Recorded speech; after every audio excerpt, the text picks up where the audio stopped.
2011. But their hearts must have sunk when they learned that the extent of the cuts they're expected to make to their departmental budgets. Danny the Axe Alexander, the Chancellor's Chief of Cuts, told them to plan for cuts of up to 40%, all in the name of reducing the country's deficit. But is this the correct course for the government to take? Should it be going so far, so fast? And more importantly, will it work? We turn to Professor of Economic History, General Big Brain, Niall Ferguson. This is Take of the Week.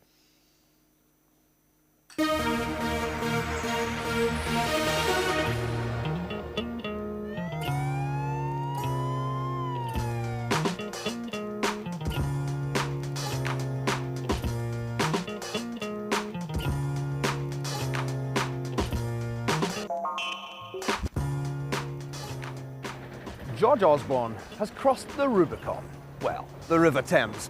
He's embarked on the biggest fiscal tightening in modern British history. The aim is to reduce the public sector deficit from around 10 or 11% of gross domestic product to just 2% within 5 years. And what's more, only a small part of the squeeze is going to come from tax hikes. 3/4 is going to be the result of swinging cuts in public spending. Now, most sane people agree that the age of mega deficits had to come to an end. But the big question is this: will Osborne's cuts refloat the British economy or send it right to the bottom of the riverbed?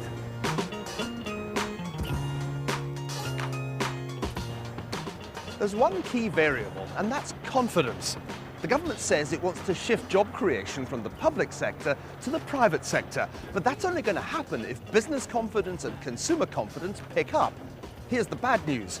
In May, both plunged. Rather a disappointing response to the Conservative Lib Dem election victory. And here's another problem. With the National Health Service ring-fenced, some departments are facing cuts of between 25 and 40%. And you can imagine how well that will go down with the public sector unions. So look forward to an autumn of discontent. This isn't just an economic war, it's a propaganda war. If the public sector unions win it, then confidence will be further dented. The unions are going to try to make their pay cuts, their pension cuts, their job cuts seem like everybody's problem. So how can the government win this propaganda war? Well, it's got history on its side. The last time the country really tightened its belt, it paved the way for the glory years of mid-80s Thatcherism. Moreover, the strong medicine's already having some good effects. With long-term interest rates coming down, mortgage rates are coming down too. Nobody knows for sure if this economic shock therapy is going to work.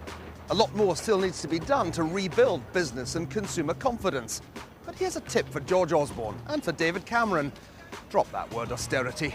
It's time to start talking about prosperity. That way you might just start winning the propaganda battle. And who knows, maybe even the economic war too.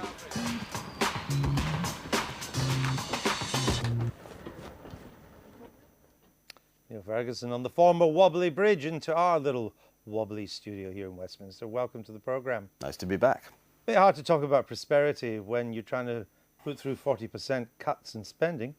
Absolutely. No, this is the huge challenge they face. But the more this debate becomes a debate between a sort of mythical Keynesian alternative and austerity, which makes everybody feel dreadful, the bigger the problem becomes. Because clearly there was no Keynesian option. I mean, the British government had to do some fiscal tightening. And now the trick becomes, can you do it while at the same time encouraging the private sector? It's the public sector that gets clobbered by these cuts. And what's really interesting here, I think, is that we can expect for the next few months the public sector unions to start a full-scale propaganda war against the government. Might get a bit of help from your other guest. And I think the government has to have a strategy for this. There has to be a credible explanation for why this is going to generate Michael prosperity. Patilla does not encourage union. He's not your guest, he's your co-host. Well, He wouldn't recognise that. He is, like a guest. even though he doesn't get to wear a He's the jacket. permanent guest. The big question is it going to work or not? He's the guest that never leaves. Is it going to work? Well, we don't know. I mean, the truth is, You're the it's something professor, of a you leap should in the know. dark. No, well, let's be absolutely clear. We haven't really done this kind of thing before. We've never seen deficits on this scale in peacetime. I mean, this is the first time we've combated a Great Depression with massive 10, 11% of GDP deficits. And now the question on both sides of the Atlantic is, can you exit from these deficit finance strategies without actually just going into a double-dip recession. And anybody, Andrew, who tells you, I absolutely know this is going to work, or I absolutely know this is going to fail, is bluffing, because we've never run this test before. If you had won the election, you would now be presiding over a minimum of 20% cuts. Well, we'd be reducing the deficit in half in 4 years. And I thought it was very interesting this week. For the first time, you could see the Tories' confidence, which in private they've been recognising was a bit too much bluster. In public, they've now started saying, but Labour had a deficit reduction plan too. What the Tories did was add 30 to 40 billion pounds, a small amount of tax rises, a large amount of spending cuts to that total. And the truth is there's a big economic risk being taken. And the big economic risk is that they go far too far. Far from cutting the deficit, they end up ballooning it because they kick the economy into a tailspin. It was interesting today, the IMF reduced their growth forecast for next year by a pretty large 0.4% of national income. That is a big hit. And the nightmare scenario for all of us, because it isn't just the government that ends up in a nightmare scenario, it's the country.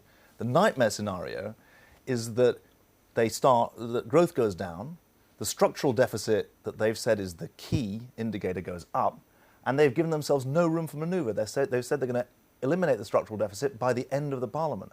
And so the death spiral is that actually they have to cut further at a time when you were going to get it down to about 2%, though. We were going to get rid of about 2/3, the That bulk would have of brought the it down structural to debt. They've about said they're getting rid of 2%. 100% of it. Well, It's 30 to it's- 40 billion pounds of choice. And remember the big political... You don't talk just let me about say this. you don't talk about cuts anymore, do you? Well, we do actually.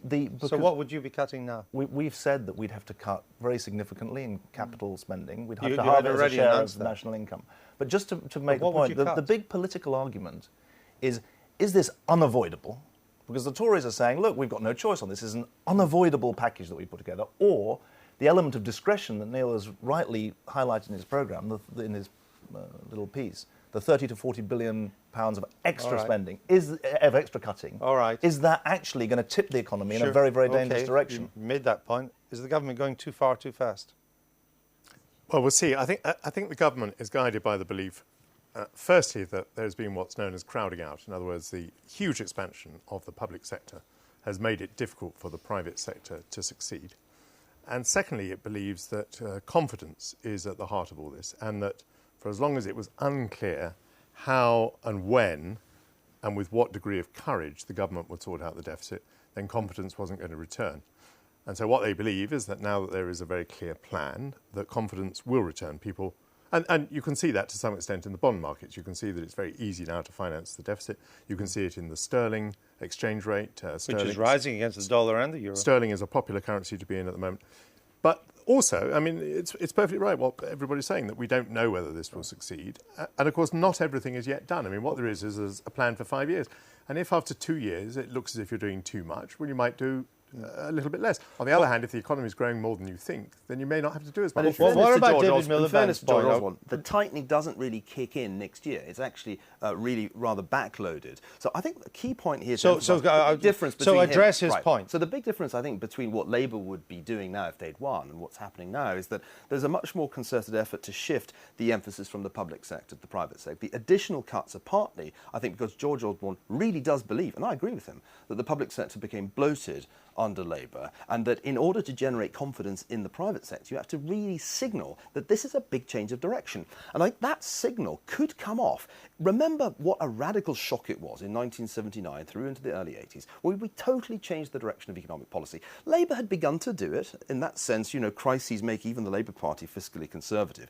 But there was a moment when British business got it. Wait a second, the regime has changed. Margaret Thatcher really means a new environment which is benign for the private sector. If George Osborne can pull that trick off now, then we might see the kind of private sector job growth that I think he's pinning his hopes on. I think that's the big difference. The model that George Osborne has chosen is not actually Mrs. Thatcher in 1979. It's Canada in the 1990s. They go on and on and on that look at what the Canadians did.